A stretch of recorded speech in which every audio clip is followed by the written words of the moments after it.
I was wondering, I mean, in the life that you have lived, the biggest is to mute yourself because the background noise is too much. I'm having difficulty hearing you. Could Your you? voice is not clear. Jagdish, you have to mute yourself, please, because there is a lot of background noise. Yeah, great. Is it better now? Yeah? Yes. Okay.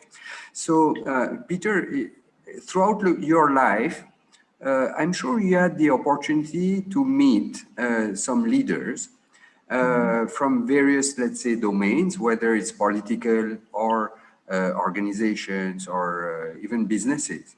Yes. And would you share with us what is your, let's say, take on their inner journey towards spirituality, and what are the challenges they might have faced, or why they would remain stuck at one of the levels that you had mentioned and not be able to proceed further? Wonderful question. Some years ago, together with my wife, we wrote a book that was called Leading with Wisdom and had the subtitle Spiritual-Based Leadership in Business. That was a wonderful experience for us and hopefully for the people who have read that book. In it, we didn't use all of the interviews, but we interviewed well over 30 top leaders throughout the world in 6 continents. I can't remember how many different countries. And these were people who all were known for having, well, they would not all use the same word, the word spirituality as a guiding force in their life. And in that book, we interviewed them. We used a template. So we asked them structured questions. Each interview was roughly 2 hours. And we touched upon exactly the questions, Surya, that you are raising now. I think if I were to summarize, this is things which were not written in the book, but I think that some of the greatest barriers to that these people had, and they had to overcome, was fear. They were trying to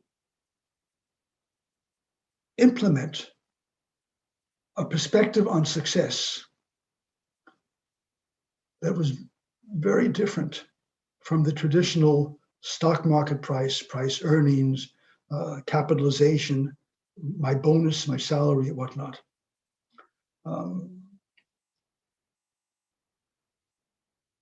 Most of them were able to overcome that fear and were so strong in their belief and so intelligent that they were to be highly successful in the traditional perspective. Their business were earning money, the stock prices were good, people were happy. If that had not been the case, then I think they would have had great challenges. I probably wouldn't have interviewed them, wouldn't have known them. I can give an example of one case. There was a bank, a large bank, had a magnificent leader. He's not even in the book, but I'll just tell the story. Who was extremely oriented towards an ethical perspective on business.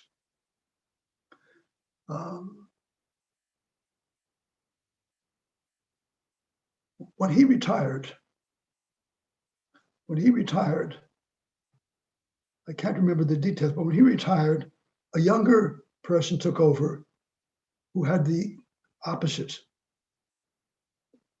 In a matter of years, an organization that had been developing, from my perspective, very positive, in an embracing way, embracing humanity, a very stakeholder-oriented perspective on leadership, went back to being a very traditionally run business, continued to be successful.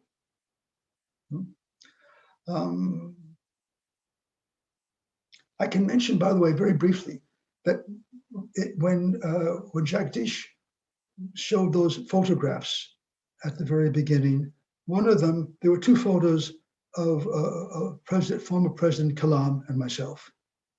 I got to know President Kalam had visited the ashram of Sai Baba Sathya Sai Baba on a number of times. I got to know him when we interviewed. He was the only non-business leader that my wife and I interviewed. That was at Rashtrapati Bhavan. It was a fantastic experience to meet with him and to get to know him as a person. He was the only non-business leader. The reason we interviewed him, by the way, was although the subtitle was Spiritual-Based Leadership in Business, we thought, and particularly with our background in India, that it would be marvelous to have such a great human being portrayed. We met again in 2013 at the IIM in Shillong. We were both guests of honor at a conference. And that was the picture where you could see the two of us conversing or sharing thoughts.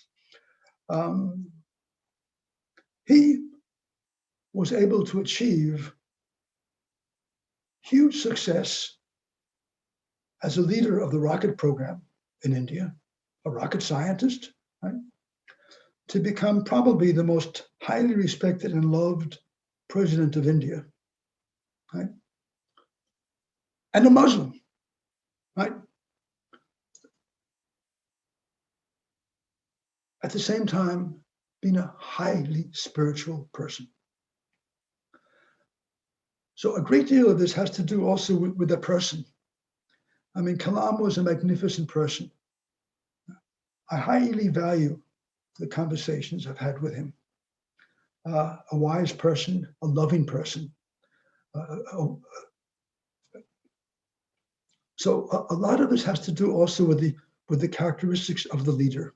Is the leader himself or herself a wise person? Is that leader gifted with a humane perspective on life? Is that leader gifted with an idea of what his or her responsibilities are and what a meaningful life is? So these are all various components. I think if we were to write that book today, I don't know if it would be easier or more difficult to write that book today. I really don't know. We're living in very confusing times.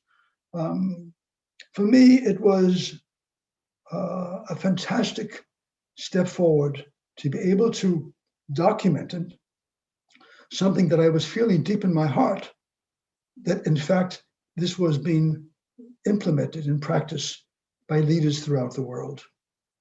And that's why I'm very happy that in your presentation as to your center's activities, that you are using these same words about wisdom and leadership. Wonderful. We're Surya, you want to go on? We are open for questions as well. I think we can open to there are interesting. Yes. The noise is on again. Yeah. While we wait for questions, can I one I want to pick up a line that is in your book that you mentioned, Leading with Wisdom. And in the beginning you mentioned, and one of the subtitles is very inviting, and if you can unpack that for us, what's missing in the dialogue on ethics, responsibility and sustainability? I mean, that's very upfront in the book, and would you like to encapsulate that answer for us? What, could you tell me what I wrote? No, the question that we've posed and you posed is what's missing in the dialogue on ethics, responsibility and sustainability? Well, although I cannot recall what I wrote in the book at that time, I can tell you my answer today would definitely be love. But love in a far broader sense, in a spiritual sense of unity. We're so used to thinking of the concept of love as something that one has for one's family, one's parents, those who are close to one. A spiritual concept of love goes far beyond that. A spiritual concept of love is really the realization that we are all part of a global consciousness, of a universal consciousness. Well, I mentioned before that statement of Sathya Sai Baba, love all, serve all. In the Bible, there are several places statements like "love thy neighbor as thyself." Right? The question, of course, is who's your neighbor? And traditionally, people think of the neighbor as the person I'm close to. Right? In a spiritual sense, your neighbor is everyone, and not only everyone, but everything. Right? An awareness that we are all a part of what I call a universal consciousness. That consciousness is primary. Traditional science would have us look on consciousness as a product of the brain. A spiritual perspective on consciousness says no. The brain is a receiver, just as a television set or a radio is a receiver. The signals are sent somewhere.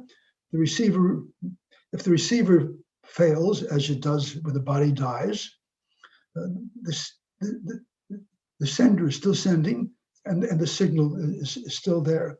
So what is missing is love, but love not in its micro perspective, but a feeling of love. You could say synonyms might be compassion, right? A feeling of compassion, but again, not just for the person you see suffering, but for all of us. Yeah. So very quickly, to as an add-on to that, when we say spiritual-based leadership, now what would be the components that would make this compact, if I may ask, and then other questions Sure. after that. Well, just as with many terms, you can spend a lot of time defining them. Scientists, what makes science so strong is its ability to define and to measure, and therefore it's also able to confirm or discard hypotheses that are not backed up by observed data. Spirituality, like other words I've used, like love or ethics or justice, fairness, are in a much more, are far less definable. For me, spirituality, its essence, is really two things. It is reflecting on these existential questions. Who am I? Why am I here? What is a good life for me and for others? What are my responsibilities? And the second part would be not just to reflect, which would leave us to be just a traditional academic, but to act on the basis of that. To let those reflections guide you in your behavior on a subliminal way. I'm not saying that you continue to go asking yourself these questions when you're going to make a decision. That would be totally ridiculous and fruitless. But these are the kind of reflections that challenge you when you make your decisions and when you reflect upon them. So as a spiritual-based leader is a leader who's reflecting very much on her decisions from a perspective that goes far beyond a traditional utilitaristic perspective. And the second comment I'd have on that would be that although this can sound to be a very personal comment, what about organizations? It's very typical for us to say that the vision of Tata is concerned is the following. IBM has the following goals. The ethics of General Motors, right? This is part of the everyday vocabulary. People really don't reflect upon what they really mean. What they're doing, they're ascribing to organizations, to groups of people, to organizations, some of the qualities that we have as individuals. And whether or not it is reasonable to speak of Tata's visions or IBM's ethics or whatnot depends to a great extent on to what extent the organization is tuned in towards using the concept of we. Who, not just who am I, who are we? what do we stand for? What is a good life for us, and what is a good life for others were reflected by our behavior.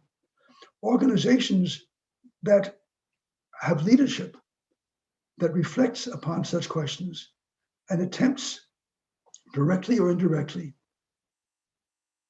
to provide answers to those questions via their actions in the world of business, they are spiritual-based organizations. Oh, great. Hardik, I'd like you to come in and ask the question. Sure, sir.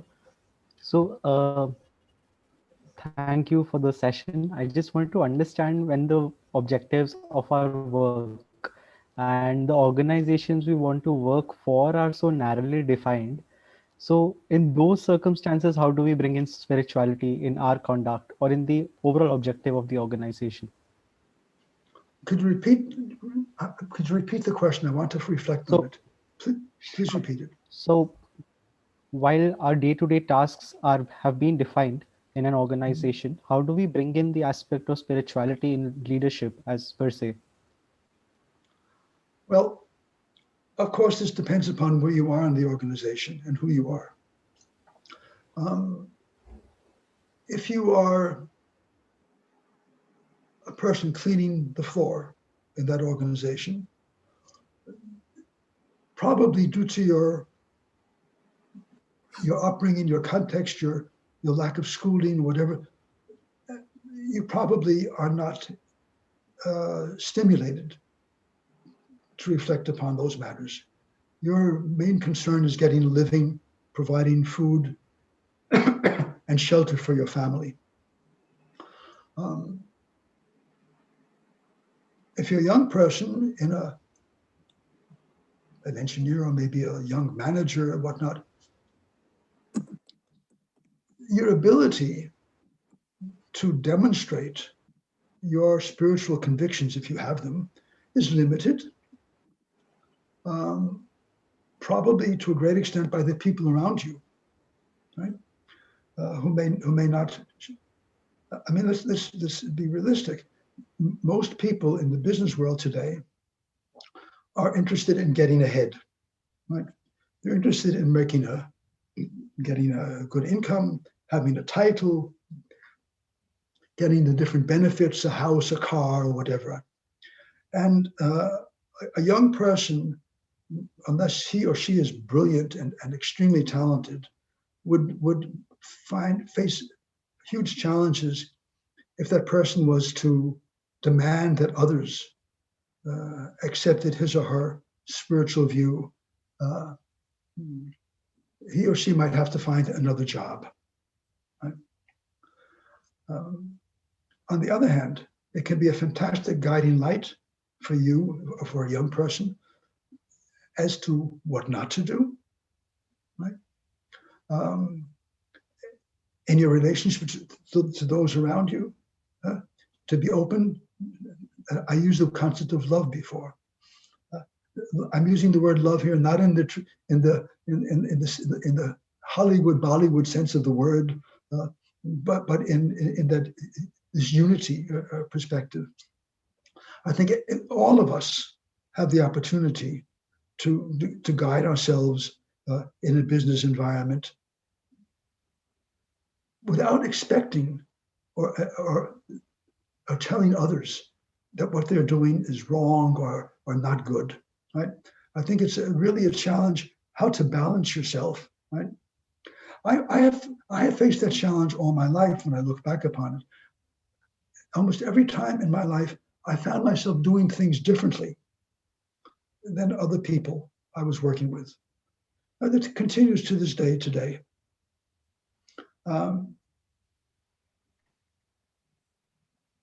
I was able to be so-called successful for probably because I was bright. I was gifted with a good head. I don't think I would have had nearly the progress I've made in my life, both in my business life and in my academic life and in my spiritual life, if that had not been the case. But yes, the challenges are extremely great to young people who are spiritually oriented, particularly in an Indian organization. So many Indian organizations are strictly hierarchical. You know, the organizations that I have worked with in the West, particularly in Denmark, have been far more fluid, flatter, less hierarchical. Indian organizations that I have visited, and I know that it's changing now, but Indian organizations that I have visited have primarily been strictly hierarchical, paternalistic, and where the leadership has difficulty in accepting challenges from people further down the organization. I think that's going to change in India. I think one of the reasons that's going to change is because of the prominent role that the IT development has played in India, and the WISE organizations know that, and they are opening up in a far greater way to this kind of fluid, flexible organization than a more traditional Indian organization. One of the organizations we interviewed for that book was, what is it called? My memory. What is the large, not Tata, what's the other large IT? Infosys. Infosys. One of the people we interviewed was one of the founding fathers of Infosys. Right?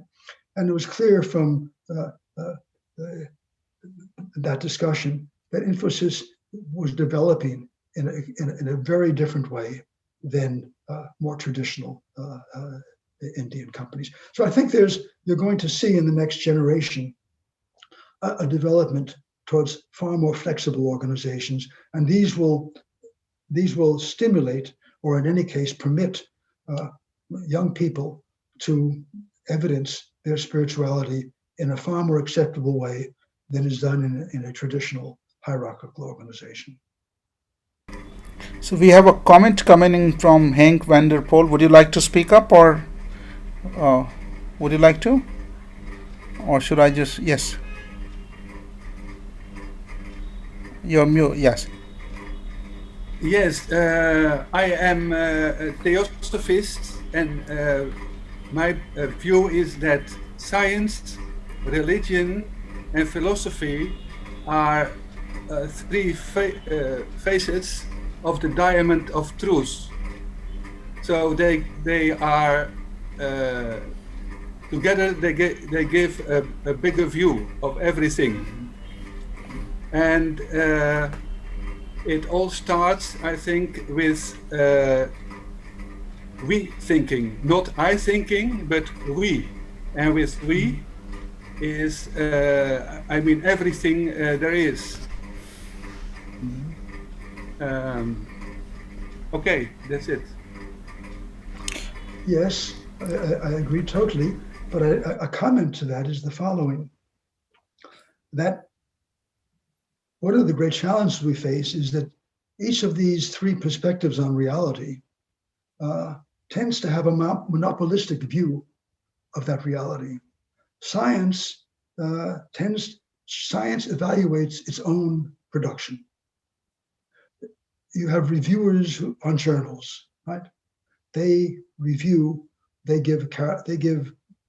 characterize articles that are sent in for scientific production.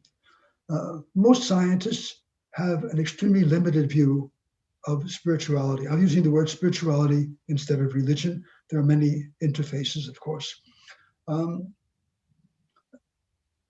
I've worked with philosophers. I've hired, one of the things I did when I came to the Copenhagen Business School was, for the first time, I hired three philosophers, three magnificent modern philosophers, right? To get that perspective, Henk, that you are mentioning there, that the third perspective there. But one of the challenges, of course, is that the three sides of the diamond that you refer to are kept apart.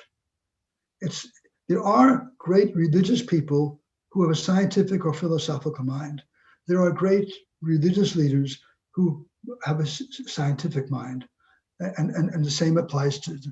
The problem is that most of the people who are in charge in those various groups, science, philosophy, and religion, are not nearly as open to the other sides of the diamond that enables a fruitful intercourse.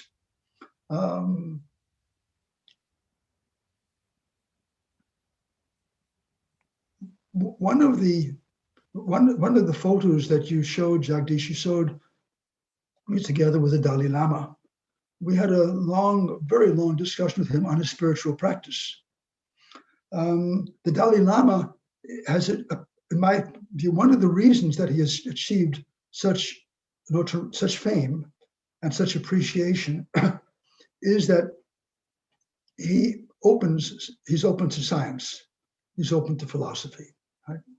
He is not having a patent on the truth. Well, and that, of course, is the problem that limits us. The more we feel that we have the patent on the truth, the more we make it difficult. There's every evening when I'm in bed, I sing to myself, Asatoma, Sadgamaya, right? Tamasoma, Jyotirgamaya, Mrityorma, Amritam Gamaya.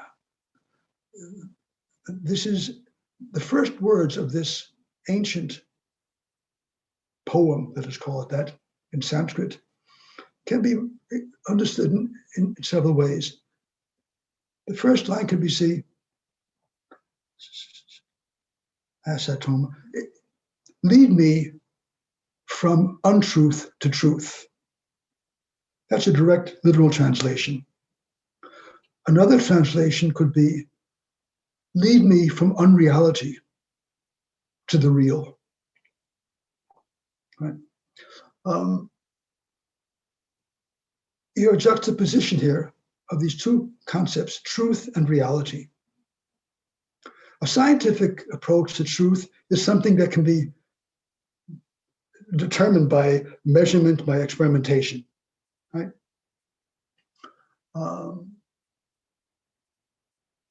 A religious spiritual approach to reality, to truth, goes well beyond what our senses are able to deal with. Science is materialistic, right? Science assumes the basic starting point for science is that all of reality is material and interactions between materials, right? Everything that is and can it is known and that exists is material and can be known by our senses and by the extension of our senses by technological instruments. We have access to truth. We have access to reality. A religious or a spiritual or philosophical approach to say, no, wait a minute. There are many aspects of reality that are not material and are not we cannot have access to them with our senses and with our measuring instruments.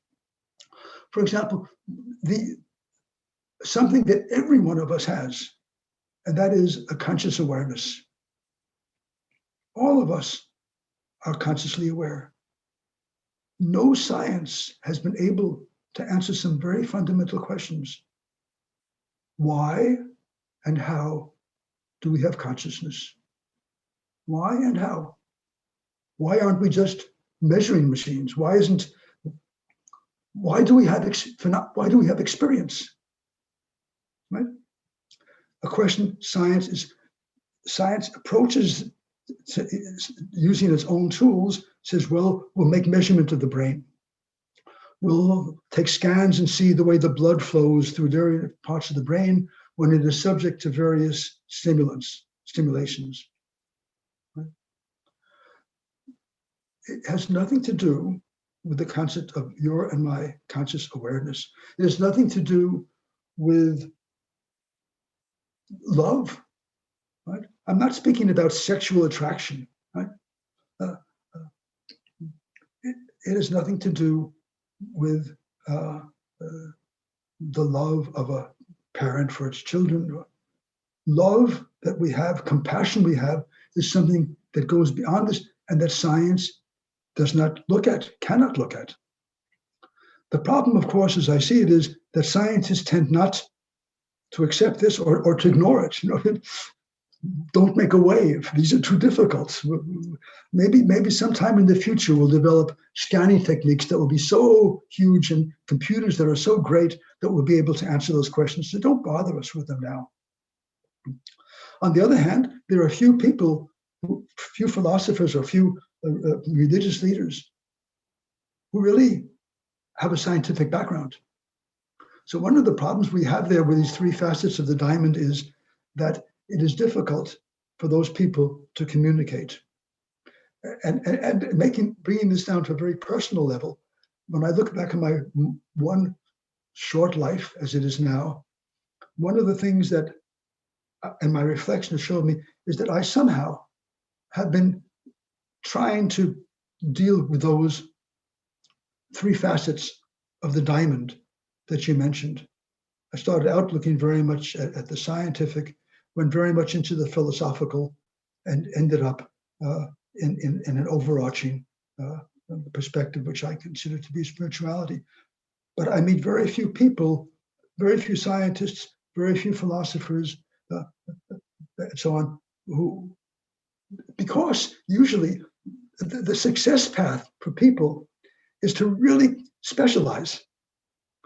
Science is, they know more and more about less and less. That's what characterizes science today. So people specialize, whether it's studying the great German philosopher Kant, or whether it is studying the nucleus of a particular molecule, or the DNA, or whether it is reading sacred texts, the Dead Sea Scrolls, and then we are the unity perspective, which would enable those three to gather, is challenged by a world that has become more and more specialized.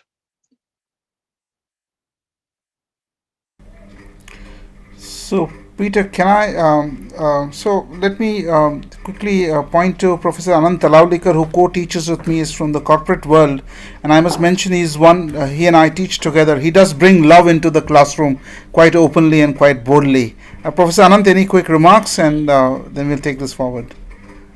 Any questions? It's a delight, actually. It's a delight to hear you, Peter. And it's a reaffirmation because, in my 30 years as a corporate leader, I started off with trying to survive. And then at some point, I realized that it's not about that. It's about contribution. And then at some point, I realized it's about love. And exactly the love that you're talking about, which is compassion, justice, non-violence, fairness. And these concepts are so applicable in the corporate world and did guide me towards the end of my career. My question to you, sir, was, you obviously have lived an amazing life as you've described it, but now that with all your evolution, what would you say are your most fundamental spiritual realizations? That's an excellent question, but it's very difficult to answer for the following reason.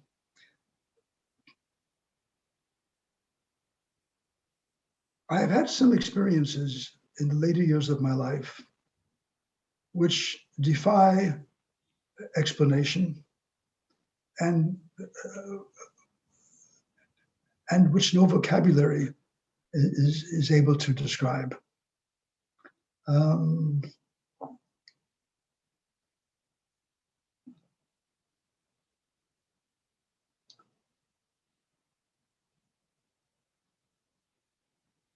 The very first such experience took place in 1992 in an extremely unlikely situation. It was in a bus.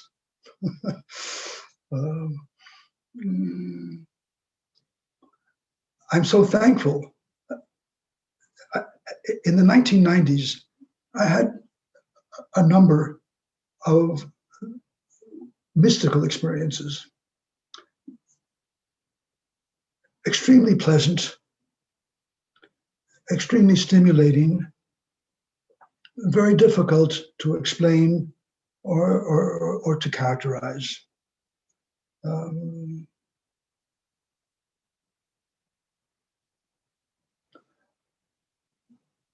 I have no doubt that having had such experiences was, again, part of this life force. I said that that was directing me or helping me realize who I am.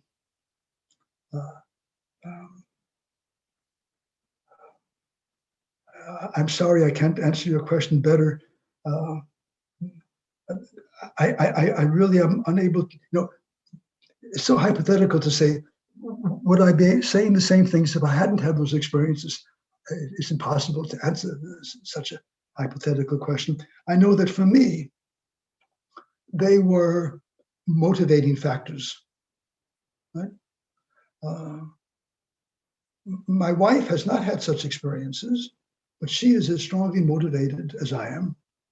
We follow, it is a blessing to have a close and warm relationship with one's best friend, where you follow the same purposes or the same aspirations in life. The fundamental aspiration is to realize who you are, right? We tend to call it self-realization, and there are all kinds of courses that people can take place, and they can learn to meditate and do all kinds of stuff. But the self, what I'm talking about, is with a capital S. It is Atma, to realize the core essence of our being, which is one with all of reality. Right? So for me, it has been a fantastic gift to be able to lead a life where I'm able to share my daily life with someone who is in the same situation.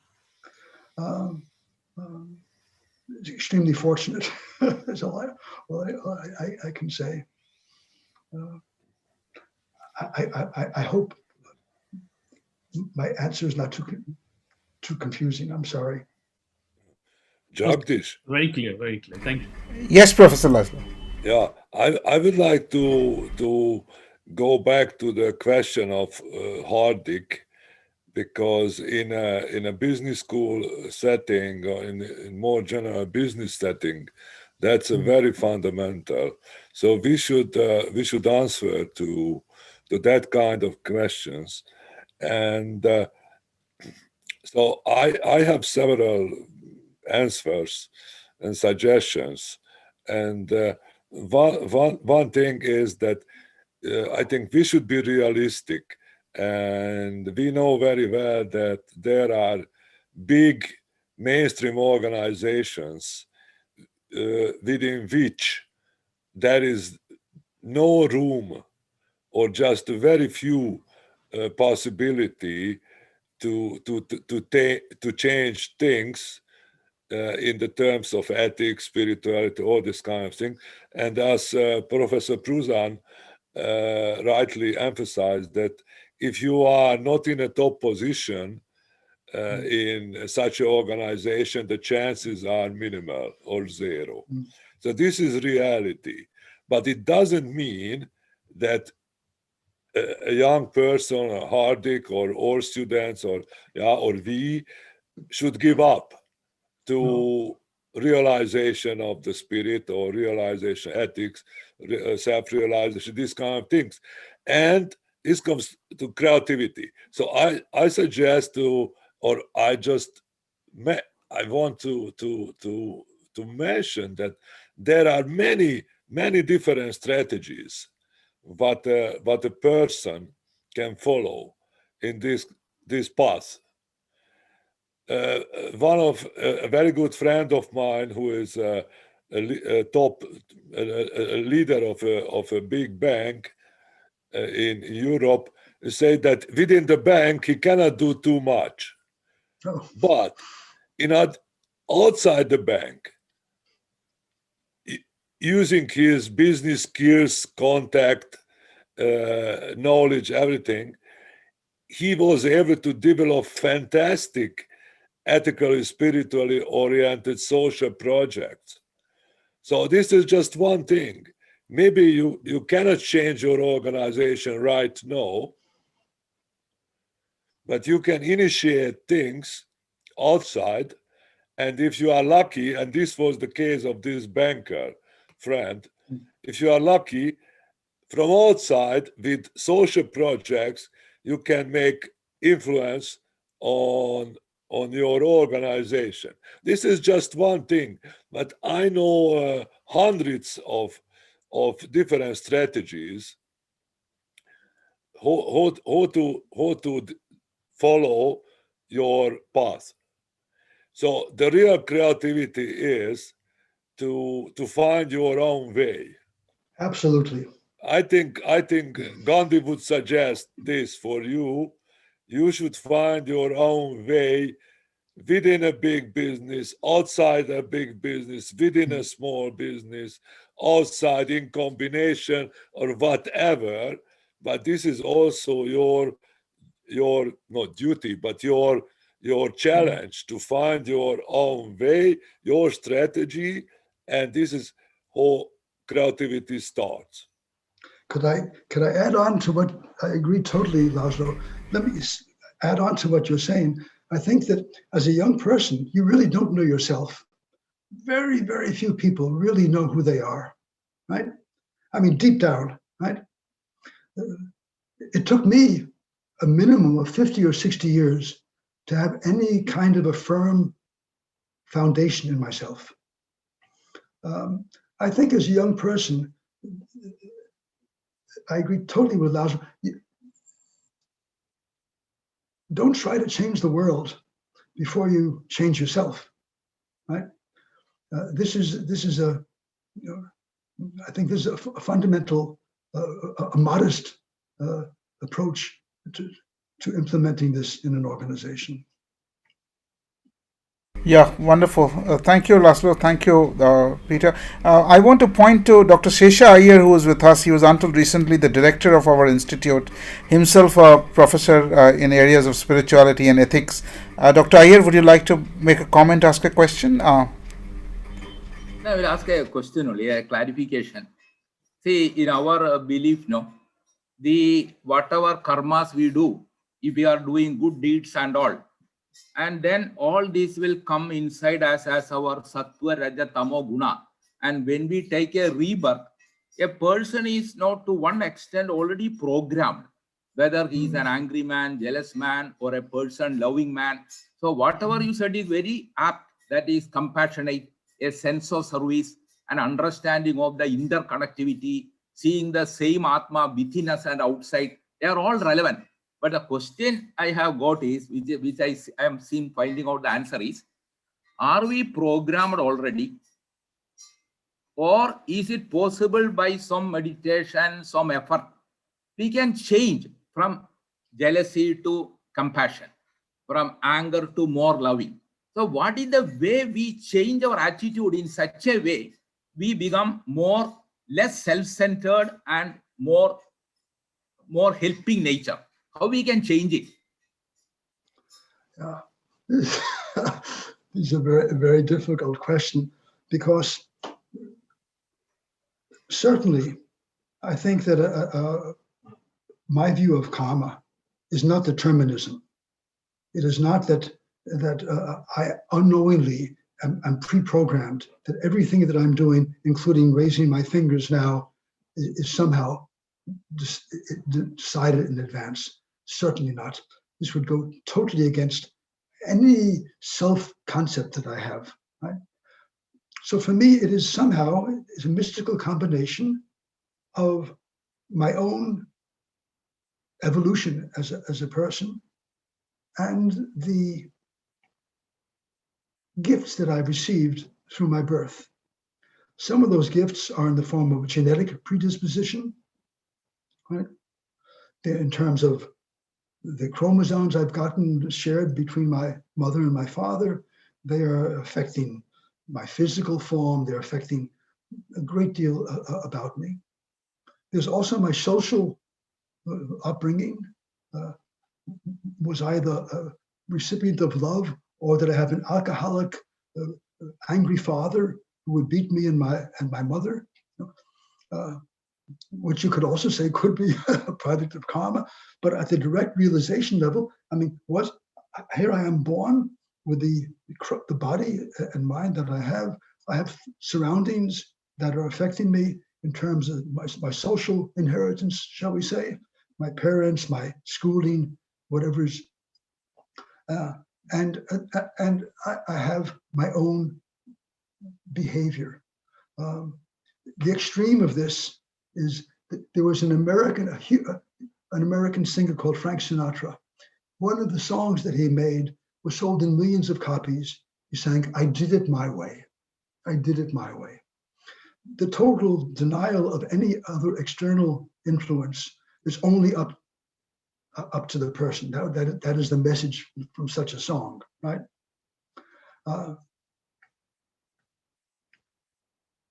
I totally do not believe that we are predetermined, that karma does not mean that all of our actions, what we're experiencing now, is something that is predetermined. But I certainly believe very strongly that aside from my social and genetic inheritance, that I'm a product of my previous deeds. I have no doubt about that. But science does not enable me. There are some scientists who have made studies of particularly in Sri Lanka, of young children who apparently are able to, with a considerable degree of accuracy, to describe their previous births, what they have come from. But there's really very little scientific work that has been done in trying to investigate the kind of questions that you answer. Thank you. Yeah. Can I, Surya, do you have a question or? Eleanor has a question, which is interesting. So if we can read it. Eleanor, would you like to ask the question directly to Peter?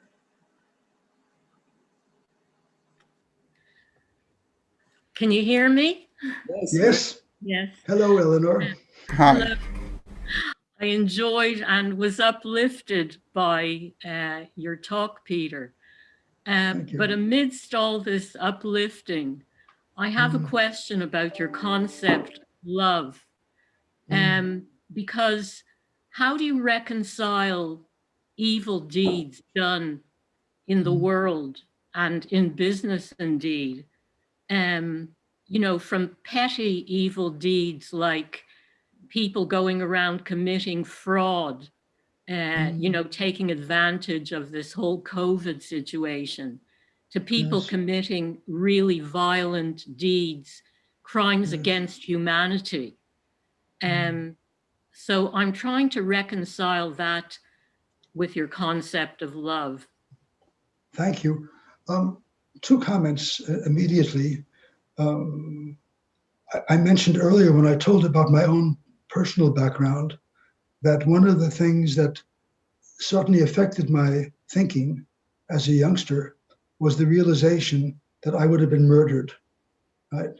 Only because of my ancestry's affiliations, right, as Jewish people. Huge evil, I mean, unimaginable evil. It is amazing to study, as I've done at times, the stories of people who participated in that evil, right? Who were the people who were involved in the murder and the torture of millions of people. I had a long chat with the Dalai Lama about this question, indirectly.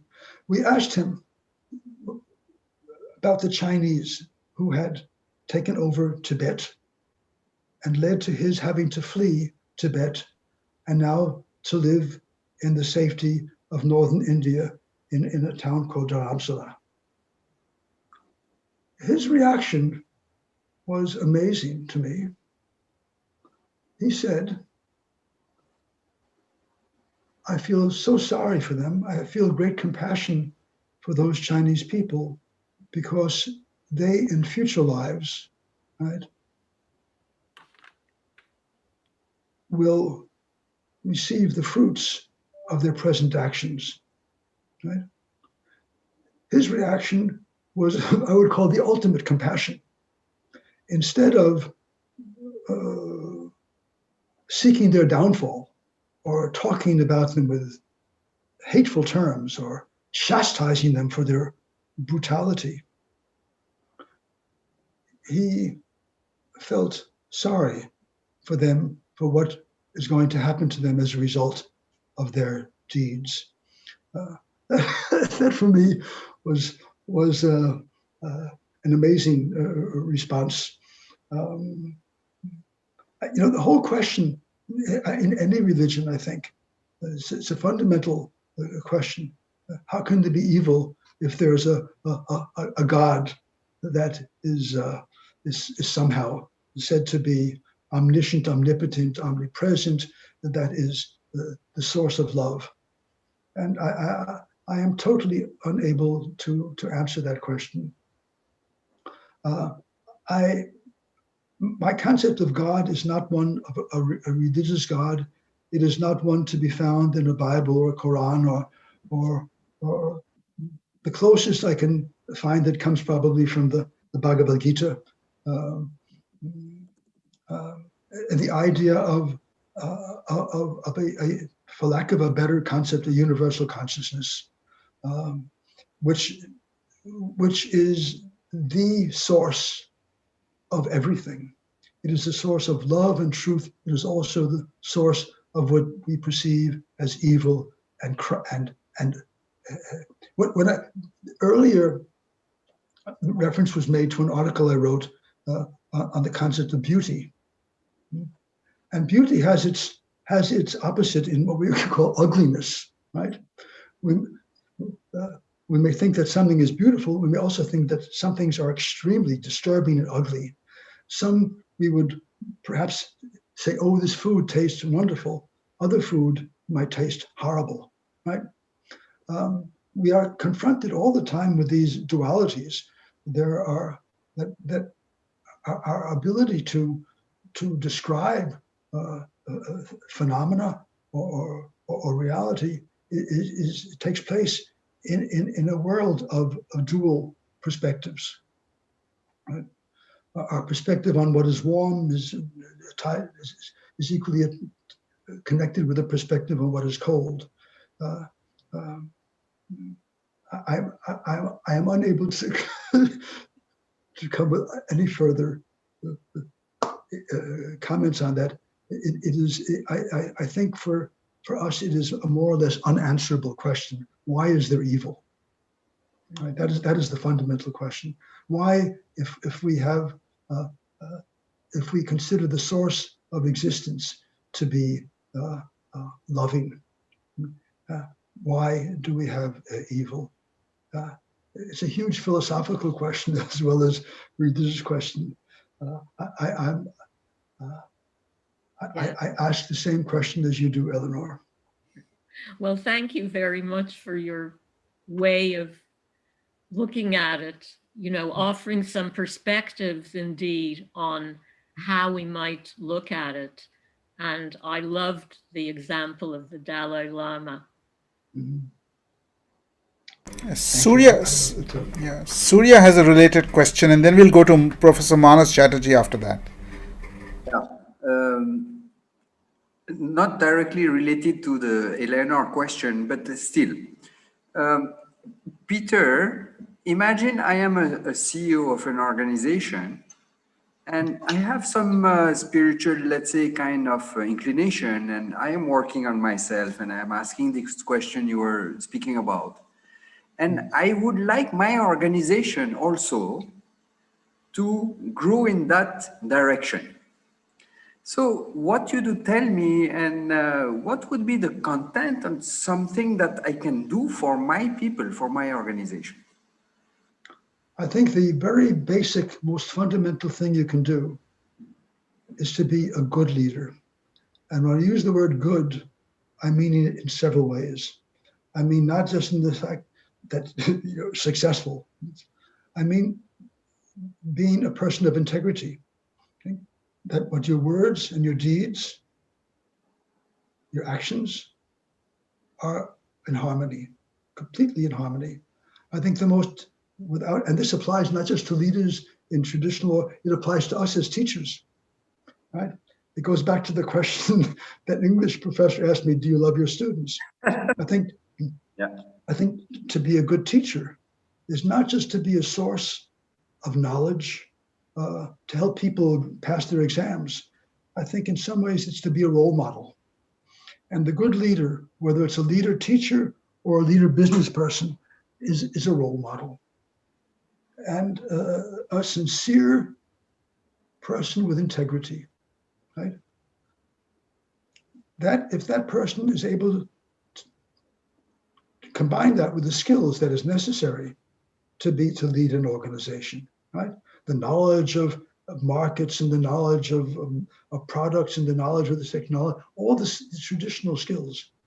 The leader who has that is that role model and demonstrates with his or her words, actions, deeds, that will person without a doubt, in my perspective, be successful in the broader sense of the word. It might not be the one that has the highest stock value. It might not be the one where the salaries are the highest, but it will be the one, it will be an organization that lives, that is viable, an organization where people will want to work, right? They'll be stimulated to work because it's a good place to work, because the atmosphere is good.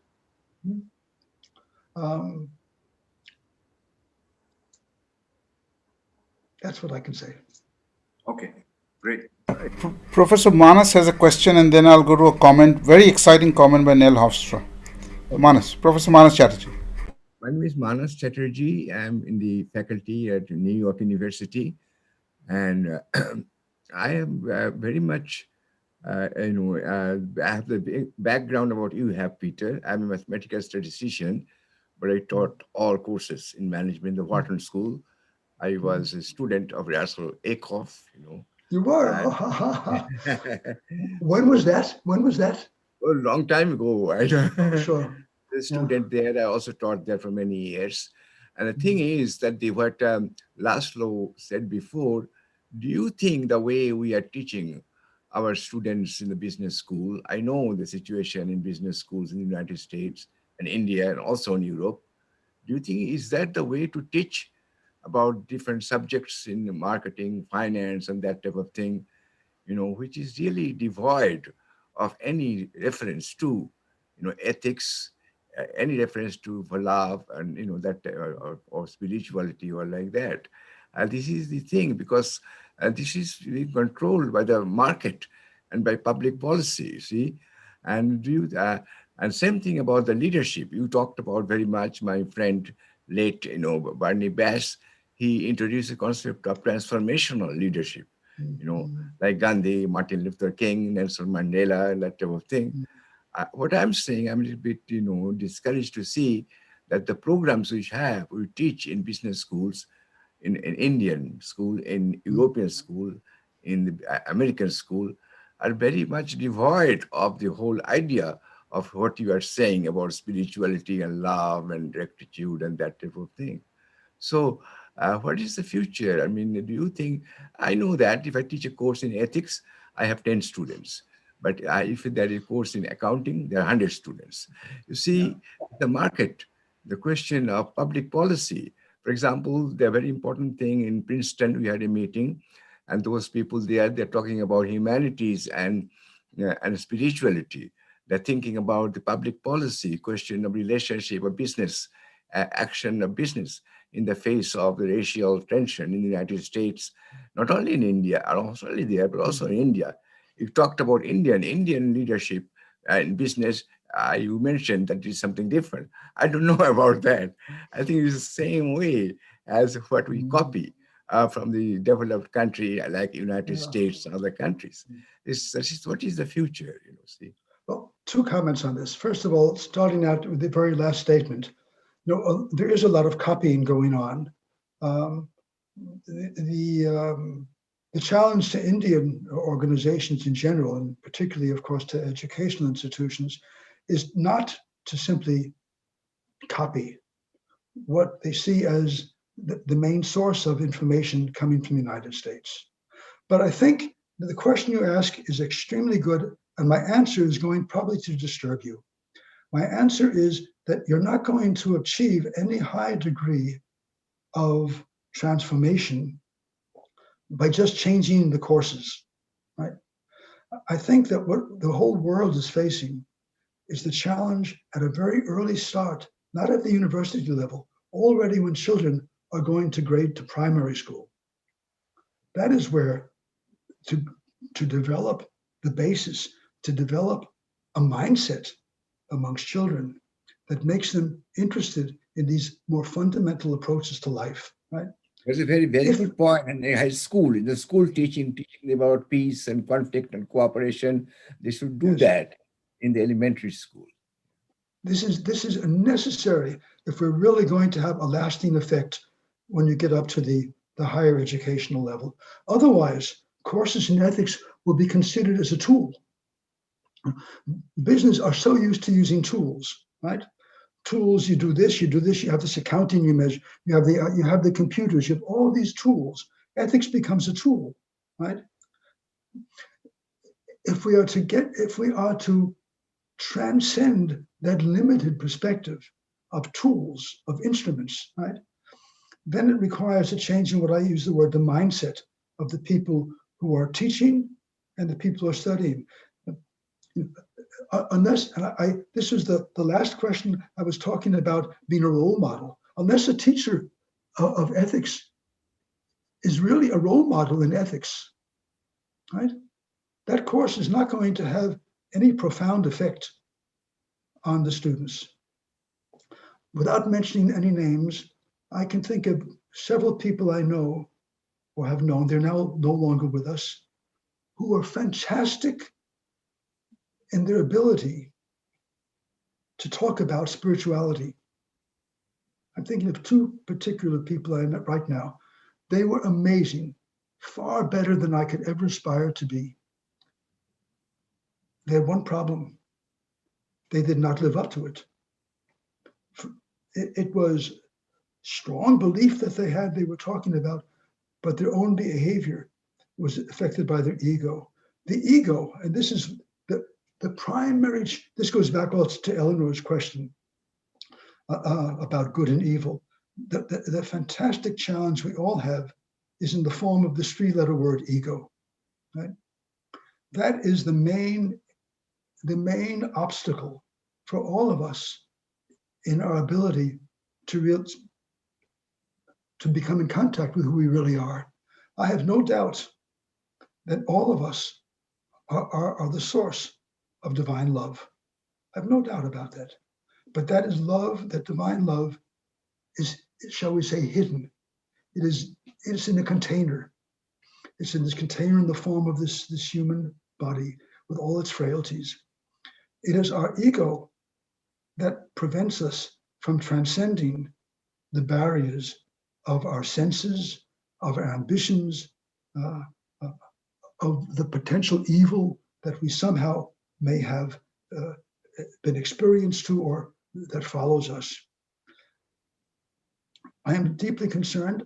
I feel strongly that the real challenge to our educational system is not to teaching a better course of ethics or getting more students to follow it. It is having societies, and this is going to take time, societies that develop in a manner whereby students and teachers are seekers of the truth, of love, of reality, to seek not the traditional monetary success, but to seek a good life. When that becomes part of imbibed with our mother's milk, right? Then courses in ethics will be of a very different nature than they are today. And they will be given by teachers who are ethically rich. The challenge today is you're able to teach all kinds of courses on social responsibility, on sustainability, on business ethics, and on whatnot. But unless we have the raw material in the form of teachers who really are part of what they're teaching, then the teaching will be revealed to the students as instrumental thinking. Thank you. You're welcome. Lovely. That's really nice. Can I point to Neil Hofstroff? Would you like to ask your question? I think that's very nice. I think it's a very interesting one.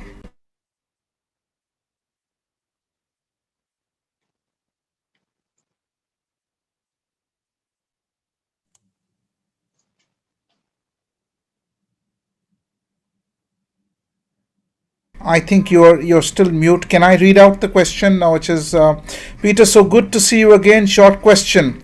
Why do you treat concepts like love, evil and beauty, ugliness as dualistic? And another one, which method did you use to translate concepts of rationality into concepts of spirituality? I think both are interesting. Well, first of all, with respect to ugliness and beauty and evil and love and whatnot, I say that is the way we have developed our vocabulary. We have, when we try to speak of warmth, we're talking about the absence of cold. When we're speaking, we contrast. That is our way of communicating, right? It is part of we're born with that. We're taught that some things are good, this behavior is good, that behavior is bad. That is a beautiful sunset. That is ugly, looking at that the dead cadaver being eaten by worms. That is ugly. It is a relative perspective based upon dualistic thinking, where we are taught that certain things are at one extreme and the other at the other extreme. Apparently, it is a fundamental building block in our ability to communicate. I don't know whether we would be able to have another form of communication where these kind of opposites are not present and in our awareness. And the second thing was about how to transform or translate rational thinking to spiritual thinking. Well, how to answer that?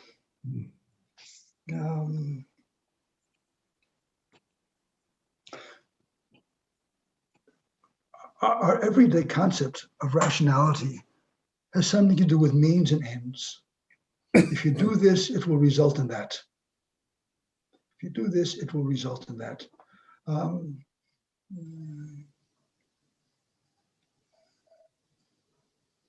Sometimes, this is my own personal experience, sometimes what appears to be the most irrational thing that you can do is the most rational thing you can do. When I looked, again, I started out by saying, looking back upon my life, I know, I'll give an example. 3 or 4 times in my life, I've had the opportunity to be amazingly wealthy. At one time, I could have been a $1 billionaire today if I just had done a very simple deed. I decided not to do it. I didn't know at the time it would have such far-reaching implications, but I had some awareness that I was saying no to a very large economic windfall. I've had that experience 3 or 4 times in my life. My youngest daughter at one time, she said, "Dad, why did you do that?" I told her, I'm so thankful that I did. If I had put myself in a position today where I had amassed such wealth, I don't think that I would be able to experience the fulfilling life that I experience today. I have never in my life felt happier or more loving than I do now. I sincerely doubt that I would have been able to have said that if I had followed what appeared to be a very rational path, okay, to accept the opportunity of earning a great deal of money without even doing anything. So there's an extreme. It is that what appeared to be an extremely irrational act was for me definitely one, looking back upon it, rational. I don't, at the time, at the times this took place, all of these events took place in the 1970s. They're all involving the business I was running. The one that I mentioned, the one with the huge windfall, was I had started a company, and together with another organization, and at one point I decided to set it free. So I gave my stock, these are to former students of mine at the Technical University of Denmark. I gave my stock shares to them for an amount of, it probably was about $800, something like a very small amount. If I had just kept those shares, or just even 25% of them, I would be a dollar billionaire today, because the company became so hugely successful. I'm thrilled, so happy, so thankful that I did not make that windfall. The other opportunities were not as extreme, but all very much in huge amounts, very large amounts of money. It was rational for me at a subconscious level. I just felt that I would be getting into a life that would be moving me in a direction that was other than where I should be going. And that leads me back to my very opening remarks, that somehow I feel that the path I am on is not only one that I am beating out as I tread upon it, but it is also, to a great extent, been there for me to follow. Nell, do you want to make a comment? Because I see more comments there. Do you want to come in? I think we can hear you now.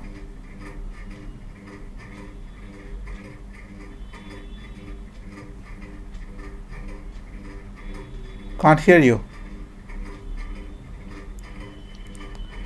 Okay, so there was a comment written in the chat box that says, but there is beauty in ugliness and the opposite. And Professor Laszlo agrees, of course. Surya, do you have a question? No problem. Surya? The notion of there being beauty in ugliness, right? The story, the parable of walking by a dead dog, right? Decaying. The dog is in the process of decay. And the commentator says, oh, look at that ugly dog. And the wise person says, oh my God, did you notice its beautiful teeth? The ability, this goes back to the question of good and evil, right? Sometimes, and the whole question of these dualities, right? These are very fundamental challenges to our thought process. The wise person who's able to see the beautiful teeth of the dead dog is a wise person, in my concept, in my eyes. Wise because somehow that person has transcended the concepts of ugliness and is in an aura of love, not in an aura of hate or disgust, right? And again, this goes back to a statement which you might think is extremely weird, but my strong belief that we are the essence of divine love. That is our birthright, and that it is our challenge in life to realize that we are the source of that. something that most people I've known would find extremely difficult to accept. But I have arrived at that stage of life where this for me is true.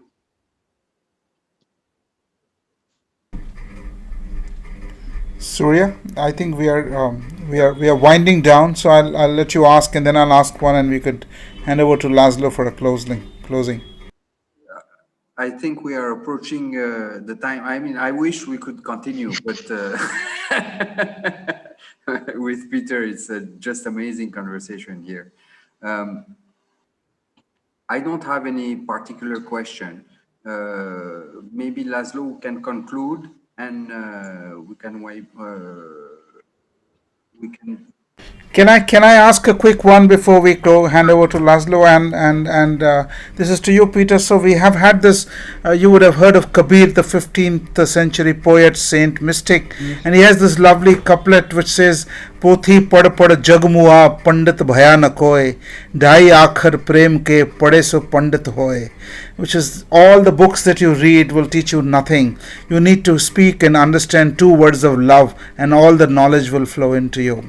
And my question coming from that lovely couplet, which is the gift that we all as Indians receive, and every child knows this couplet. What do you think is India doing not right, that with this kind of a legacy and heritage and richness, we seem to be, as Professor Manas sadly pointed out, aping a very different system that is so-called market-oriented, that takes us so far away from ideas of love? In India, 2 comments. I noticed that in the chat there was the comment about Jesus as the source of the statement about the dog. I didn't mention Jesus just to keep it in very neutral ground, but yes, the story is from the Bible. About India today, we have to realize one thing.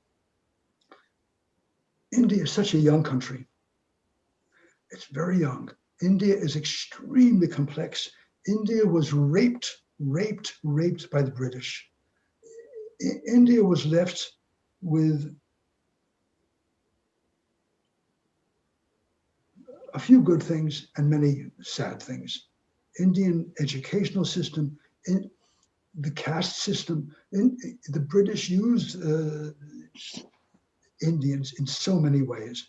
For me, it is fantastic that India has developed the way it is. It's a new country. It's a young country, hugely complex. 23 official languages, many more.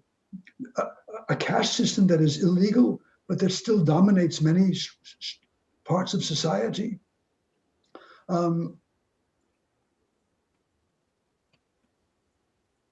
educational system, unfortunately, that is where Nehru perhaps did not make his wisest decisions, was developed to somehow favor the higher education and did not build up the lower education to the level it could have been, which is why we have today still in India a very poor primary education, particularly in the rural communities. I visited schools in India, in different parts. I'm amazed sometimes how well they're able to do with the extremely limited means that they have, right?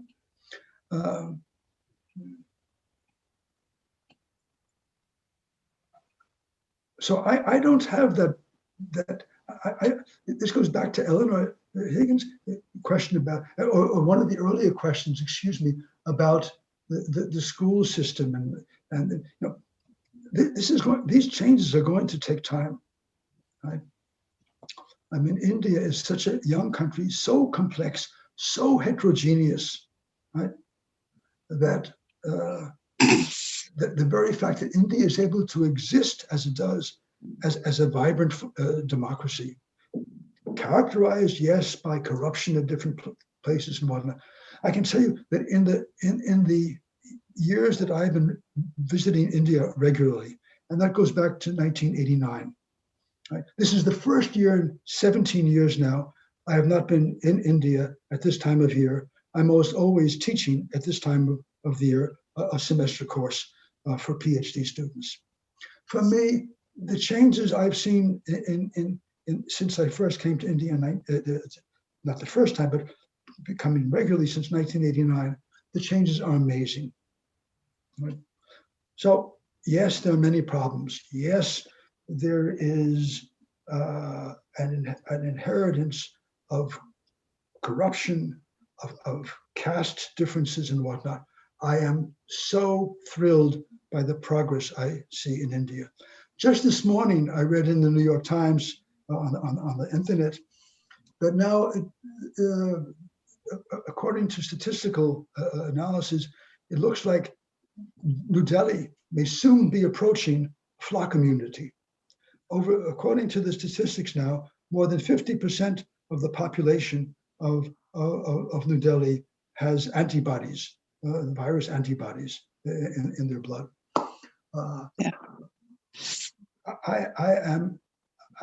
Yes, India is plagued by inequalities, by gender issues, by caste issues, by huge discrepancies in income, in wealth, and in power. I see positive movements from the time over the years. I have now lived in India for a total of over 8 years, when I can combine my various stays together. And I even mentioned Bangladesh. That was my first visit in 1974. Amazing, these changes that are taking place. So I tend to focus more upon these positive dynamics than upon the huge challenges that are facing the Indian subcontinent. Peter, thank you so much. I think we are at the end of our conversation. We'd like to go on, but I think we should pause. I would request, this series would not have been possible without Professor Laszlo's online. He's the one who connected. He is the binder. He's the one who brought everyone together. He helped us write the outline of we wanted to do this as a course. We still want to do it, and we'll probably do it next year. But Laszlo, may I request you with folded hands, some comments. Tell us what went through your mind as we worked the series, and any pointers before we draw this evening to a close. Thank you, Laszlo. Peter, thank you so much. My pleasure. Thank you very much. So this is a time to close this series of sessions in Bombay, and I would like just to thank Jagdish and Surya to organize and host this series, and thank you, Peter, thank you, Eleanor. Also thanks to Paul Srivastava. I spoke with him some days ago. So thank you for all your help and participation. And I would say in the spirit of unity, what Peter emphasized, for me, unity is in a way broader than love. So anyway, in the spirit of unity, I think we will continue this collaboration. We will go through this journey of Europe-India together in research, education, and action for ethics and spirituality. So thank you very much, and hope to see you next time, maybe in physical form. Absolutely. We look forward to. Thank you so much. Thank you, everyone. Everybody. Thank you. Such a pleasure. Thank you. We are honored. Thank you. And have a nice day. Thank you so much. Peter, a special thank you to you. My pleasure. Namaskar. Surya, thank you for everything. Thank you. Professor Manas, thank you. Yazdi, thank you so much. Nell Hofstra, thank you. Eleanor, thank you so much. I think we have Prabhakaran with us. Thank you. Madhumita, how nice to see you. Thank you. And Rachna, thank you for everything.